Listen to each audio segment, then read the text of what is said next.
First off, let's talk about crude oil, the black stuff, the stuff that gets refined into petrol and diesel. Many people think that crude oil prices drop, we should see an instant relief on the prices at the pump we pay.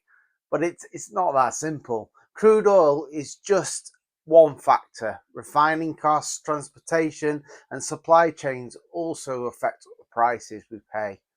In 2002, the crude oil dropped, but the prices stayed the same high due to supply chain issues. The Ukraine war disrupted cheap oil exports, forcing us to source our oil from expensive suppliers. Do you remember the time when we actually paid a fair price at the pumps? Let me know down in the comments what year that was. That's going back some years now. Are the oil companies profiting? Well, it's all about praising the profits. And if you think the oil companies are to blame and cashing in on it, you'll be absolutely right. While we're struggling to afford the full tank of fuel, the big oil companies are reporting billions in record profits, all going into shareholders' pockets. So when I said you are to blame, if you're a shareholder, as a lot of people are, and they don't even realize they are because the pension that they've invested in is more than likely got shares in major oil producers. So you may think you're not to blame, but you might be an indirect shareholder anyway. Some regions have price fixing, where fuel companies keep even higher prices when costs drop. So that is to blame massively. Oil companies argue that they invest in infrastructure, but their massive profits suggest otherwise. Do you think oil companies are keeping prices high on purpose, or is it just business? Let me know in the comments. Government taxes and policies. Ah, yes, our wonderful government. Even if oil prices fall, government taxes keep fuel expensive, as we all know. In the UK, fuel duty and VAT make up a huge chunk of what we pay at the pump.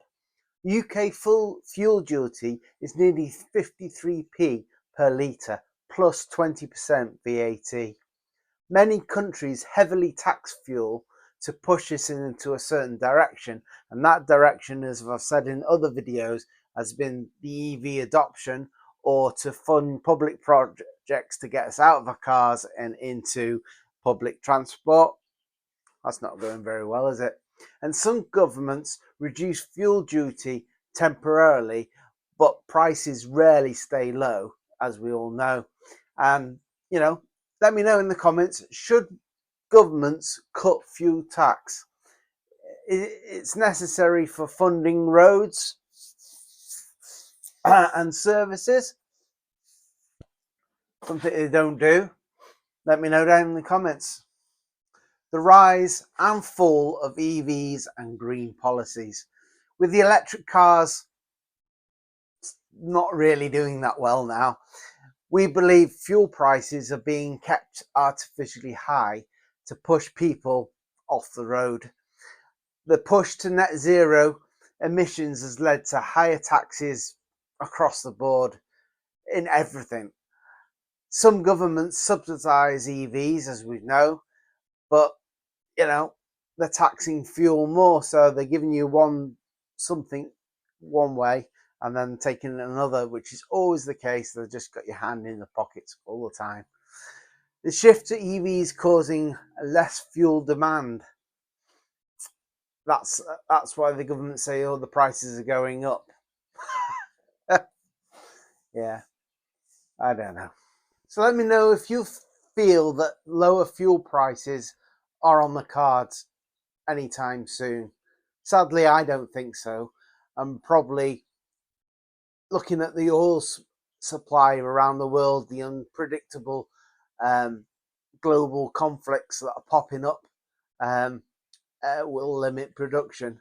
So I don't think we're going to see any cheaper prices at the pump. I think it's just going to keep on going up. because ultimately they don't want us driving around.